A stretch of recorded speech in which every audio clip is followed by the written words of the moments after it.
आज हम एक ऐसी कहानी की परतें खोलने जा रहे हैं जो सीमा पर तैनात जवानों के बीच अक्सर फुसफुसाकर कही सुनी जाती है। ये कहानी है कर्तव्य की, बलिदान की और कुछ ऐसी हकीकतों की जिन्हें शायद ही कोई समझ पाया हो।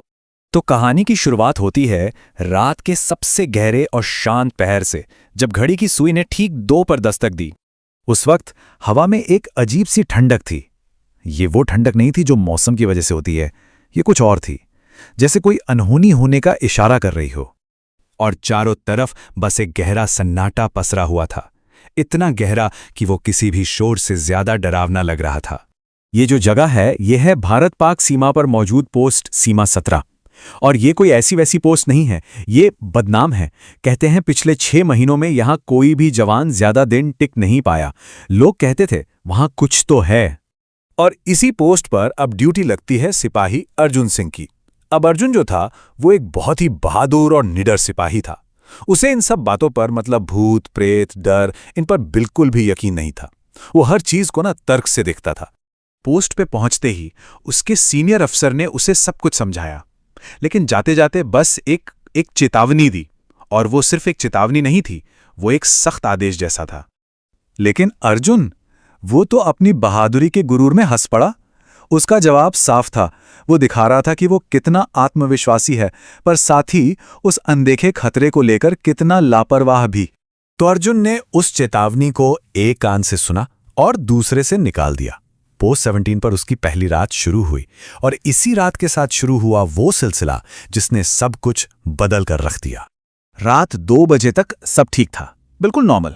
पर जैसे ही घड़ी में 2 बजे अचानक से वायरलेस सेट अपने आप चालू हो गया। खर्र खट खट की अजीब सी आवाजें आने लगीं, जबकि कोई सिग्नल तक नहीं था। और फिर उन अजीब आवाजों के बीच से एक बहुत ही धीमी, एक फुसफुसाती हुई आवाज सुनाई दी। एक वार्निंग जो जैसे हवा में ही तैर रही थी।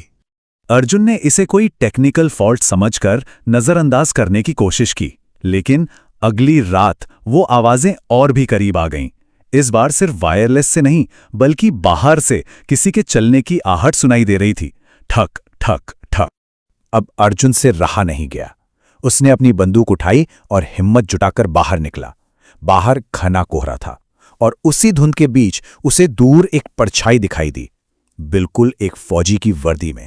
अर्जुन ने आवाज दी, रुकने को कहा, अपनी पहचान बताने को कहा।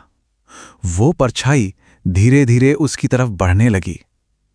सब कुछ सामान्य लग रहा था, लेकिन जिस पल अर्जुन की नजर उस परछाई के पैरों पर पड़ी, उसके तो होश ही उड़ गए। उसके पैर जमीन को छू ही नहीं रहे थे। वो हवा में तैर रहा था। ये वो मोमेंट था जब अर्जुन की सारी बहादुरी, सारा लॉजिक, सब कुछ फेल हो गया। सोचिए, अर्जुन कितना डर गया होगा, लेकिन वो भागा नहीं। उसने फैसला किया कि वो सच जानकर रहेगा। आखिर पोस्ट 17 का ये राज है क्या? तभी वायरलेस पर फिर से आवाजें आने लगीं। इस बार एक नहीं, कई आवाजें थीं, जैसे पूरी की पूरी पलटन बोल रही हो। उन्होंने बताया कि वो सैनिक हैं जो 5 साल पहले इसी पोस्ट पर एक हमले में शहीद हो गए थे।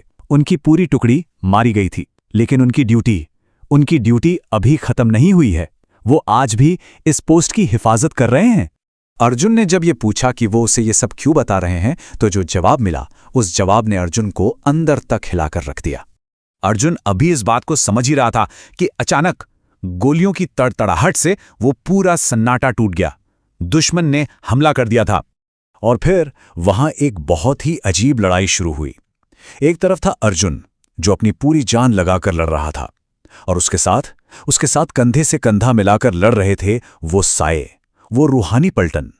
दुश्मन की गोलियां उन सायों के आर पार निकल जाती, पर वो दुश्मन को एक एक करके खत्म कर रहे थे। अर्जुन बहुत बहादुरी से लड़ा, लेकिन दुश्मन की एक गोली आखिर उसे लग ही गई। वो जमीन पर गिर पड़ा, और धीरे धीरे उसकी आंखें बंद होने लगीं। अर्जुन गिर चुका था।